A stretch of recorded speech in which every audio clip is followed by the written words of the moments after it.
ভাষণ দেবেন বাংলাদেশ জামাত ইসলামীর সম্মানিত আমির, বাংলাদেশের মানুষের কাছে জনপ্রিয় নেতা, আগামী দিনের নতুন বাংলাদেশ গঠন করার সিফাতসালার বাংলাদেশ জামাত ইসলামীর আমির, মানবিক নিরাপদ বাংলাদেশের স্বপ্নদ্রষ্টা ডাক্তার শফিকুর রহমান বক্তব্য রাখছেন।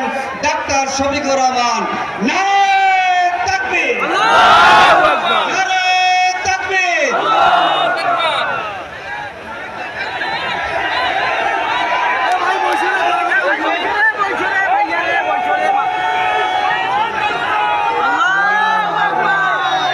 লিল্লাহি তাকবীর, আল্লাহু আকবার, লিল্লাহি